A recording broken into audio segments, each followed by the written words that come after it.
Mega love sa inyong tanan nga nagatanaw sang akon nga video. Sa subong nga adlaw magluto tayo sang batikulon. So una, i-slice naton medyo gagmay lang ang aton nga batikulon. So may ara ako dira nga 450 grams puro batikulon. And do hindi ko na namitan pero may magkaon sang batikulon kapin pa katiga do kaon ako sang bubble gum. So ini nga version manami ni siya kay mahumok ang aton niya batikulon lutoon naton nga crunchy and humok-humok siya, hindi makaratata ang aton nga mga unto kag ang aton nga mga pasta hindi magkarahukas. So sige-sigihon ko lang anay sang slice ning akon nga batikulon hasta nga maubos ko na siya. 450 grams lang naman nga batikulon. Isa ka pack nga ginbakal ko sa Panda diri sa nearest supermarket.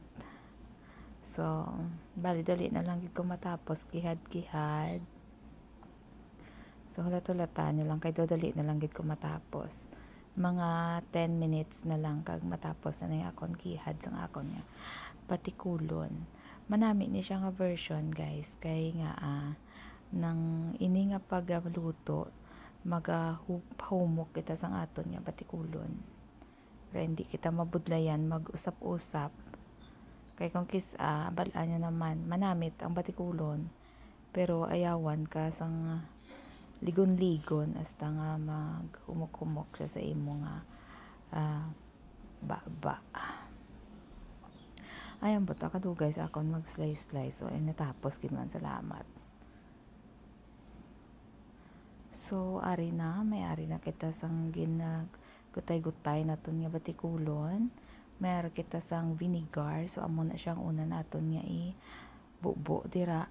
Parang i-marinate mo na naton siya. Sa una, lumuluman siya naton sang half cup nga vinegar. Ayun, half cup nga vinegar.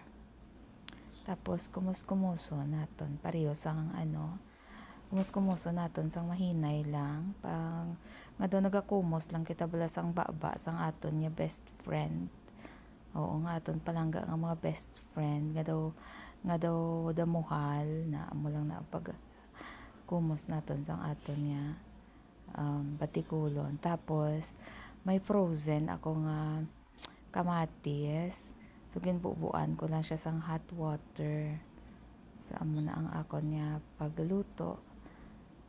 Kaya nagabakal ko sang damo-damo nga kamatis tapos i-freezer lang para hindi siya madunot. Para pag may kinahanglan ako, may kamatis ako. So ina-frozen siya guys. Ginbubuan ko lang sang mainit nga tubig. So kadali, lali lang gid kwaon sang panit niya. Kanami. Tapos i-slice lang naton. Slice lang naton ang aton nga kamatis. Hasta siya nga magagmay siya nga kinihad-kihad. Hindi man kinahanglan gid nga kihadon ginaton sang puwerte kagagmay kay madunot man lang na kag kun magisa kita kag maglaga kita sang aton nga batikulon. So, syempre ako hindi gid ko nami magluto pero namit ko magkaon. Ti amo na nga akon makita niyo nga akon yung mga linuto daw pasapayan lang. And para sa idea sang tanan, ang mga ginaluto ko ako na ni pagkaon kay hindi man ni sila pwede sa nga i-video kon ila pagkaon basi ko nila diri kwanon basta kwanon basta lang ako basta kwan tapos may sa takabilog nga Bombay kihad doon na naton siya o diba mo lang na pagkihad palaba lang o kita nyo na nami siya hinanglan naton ang batikulon tapos kamatis tapos sili pula ka green, tapos bombay nga puti. Tapos may ara kita dira nga tomato paste, tapos vinegar, langgaw, olive oil, tapos pink salt, kag onion powder. So amo lang ng mga kinahanglan nato na pampalasa. Subong mabutang kita sang olive oil sa aton ni kalaha. Yun, lato-laton taanay nga mag-init, tapos ibutang tang aton nga huluman sa langgaw nga batikulon. Diba? O gisa-gisahon taanay dang aton niya nilanggawan nga batikulon. Kag sige lang nga lugay-lugay hasta nga mag-change na ang color sang aton niya batikulon. Oo, kung ano man na tawag sa inyo, wala ko labot. Basta sa amon, ang tawag sini, batikulon sang manok. Oo, sang gamay pa ko, sang komplito pa akon unto, wala pa ko sang guab. Pakig-agaw, gid ko yung magkaon batikulon. Subong, din ako kadulot. Kaya nga, pamatsyag ko nung magkarahukas ang akon nga mga bagang. So, ayan siya. Pag nag-change color na ang aton nga batikulon, amo na pag butang naton sang aton iban nga mga lamas-lamas ulat-ulaton taanay nga magmalamala ang sabaw sang aton batikulon.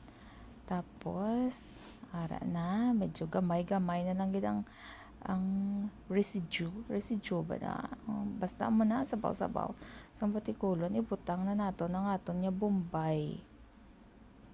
Kag lugay-lugay yun. Kanami lang, kahapos lang gid nilutuon, pwede nyo kini iluto sa inyo man nga batikulon kung may ara ka mo available nga batikulon. Tapos ibutang na nato ng aton green nga chilies kag red chilies.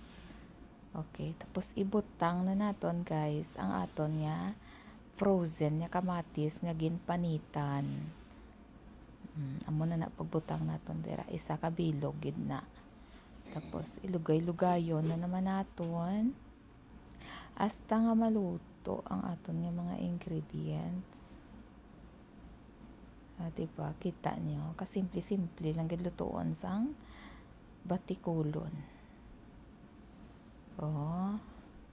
Ibutang na naton, idugang na naton ang aton nga tomato paste. Diba? Looks yummy na.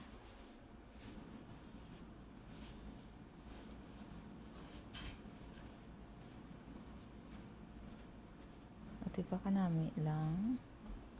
Kanami isang iyang color. Tapos takpan naton mga 3 minutes. Dugangan naton sang asin. Asin na siya. Tapos nagbutang na tayong bay leaf. Tapos nagbutang kita sang onion powder. Kag ini siya optional lang ni Italian seasoning. Munang ako ni gintugang dira. 5 spices Italian seasoning. Tapos kundi ginalugay-lugay na naton ang aton nga gizzard or batikulon. Very yummy gini siya guys. Kung masunod nyo lang ang akon nga recipe, mapapasalamat gid kamo sa akon nga gintudluan ko kamo kung kaano kanami lutuon ang batikulon or chicken gizzard. Simple lang gid siya, pero ang sabor niya namit-namit. Tapos ang iya nga texture guys, humok. Ti subong makaon na ta, nagbutang na ko da sang isa ka cup nga kanon, pero dasok. Hindi halata nga dasok. Tapos butang na nato ng aton nga batikulon nga ginluto. Tanawan nyo bala kay ka colorful. O diba? Presentable katama. Diyos ko, kung may mga batikulon kamo kag nagaproblema kamo nga nakalainan kamo magluto sa batikulon kay katiga ay sundan yung ako ni recipe. Follow this recipe, guys, and share to your kabatikulon dyan. O diba, tanawan nyo bala si Nene Days kung magkaon kay daw nagutman sang pulo ka bulan. O diba, dasig siya magkaon. No ano man kwan man. O diba, tapos na siya magkaon.